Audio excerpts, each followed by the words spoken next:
Iran దేశం ప్రస్తుతం అగ్నిగుండంలా మారడమే కాదు, అమెరికా ఇరాన్ మధ్య మాటల యుద్ధం అసలు యుద్ధంలా మారేలా కనిపిస్తోంది. ఇరాన్లో ఆర్థిక సంక్షోభం క్రమంగా పెను రాజకీయ సంక్షోభానికి దారితీయడంతో గత డిసెంబర్ నెలాఖరులో టెహ్రాన్ గ్రాండ్ బజార్లో వ్యాపారులు ప్రారంభించిన నిరసనలు ఇప్పుడు దేశంలోని 31 ప్రావిన్స్లకు వేగంగా విస్తరించాయి. నిరసనకారులపై ఇరాన్ ప్రభుత్వం ఉక్కుపాదం మోపుతుండటంతో అంతర్జాతీయంగా తీవ్ర ఆగ్రహావేశాలు వ్యక్తమవుతున్నాయి. ఇరాన్లో జరుగుతున్న ఘర్షణల్లో ఇప్పటి వరకు 544 మంది వరకు చనిపోయినట్టు సమాచారం. వీరిలో 48 మంది భద్రతా సిబ్బంది ఉన్నారు. ఇప్పటి వరకు 10,000 మందికి పైగా నిరసనకారులను ఇరాన్ ప్రభుత్వం అరెస్ట్ చేసింది.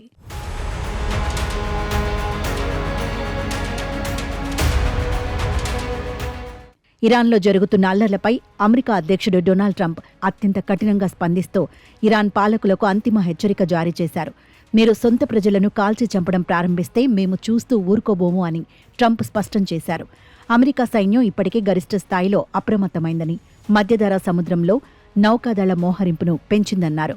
సైనిక చర్యకు తాము వెనకాడబోమని, అసాధారణ రీతిలో దాడులు చేస్తామని ట్రంప్ వైట్ హౌస్ నుండి ప్రకటించారు. ట్రంప్ హెచ్చరికల నేపథ్యంలో ఇరాన్ అణచివేతను ఆపకపోతే అమెరికా నేరుగా గగనతల దాడులు చేసే అవకాశముందని సమాచారం.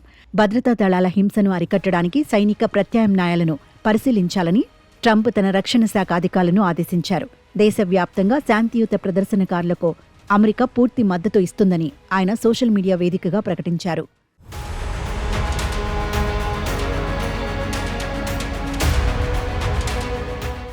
అమెరికా హెచ్చరికలపై Iran parliament speaker Mohammad Bagher Ghalibaf నిప్పులు చెరిగారు. ఒకవేళ అమెరికా తమపై దాడికి దిగితే ఈ ప్రాంతంలోని అమెరికా సైనిక స్థావరాలను నామరూపాలు లేకుండా చేస్తామని ఆయన ప్రతినబూనారు. తమ దేశంపై బాంబులు పడితే అందుకు అమెరికా మిత్రదేశమైన ఇజ్రాయెల్ భారీ మూల్యం చెల్లించుకోక తప్పదని హెచ్చరించారు. ఇజ్రాయెల్ నగరాలే మా ప్రధాన లక్ష్యం అని ఇరాన్ మిలిటరీ వర్గాలు బహిరంగంగానే ప్రకటిస్తున్నాయి.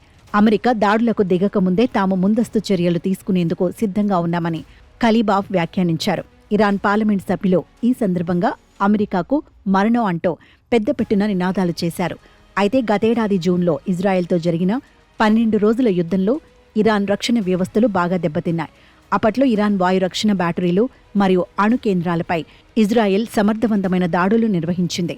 ఈ నేపథ్యంలో ఇరాన్ ఇప్పుడు అమెరికాను ఢీకొనేంత సైనిక సామర్థ్యాన్ని కలిగి ఉందా అనేది ప్రశ్నార్థకంగా మారింది.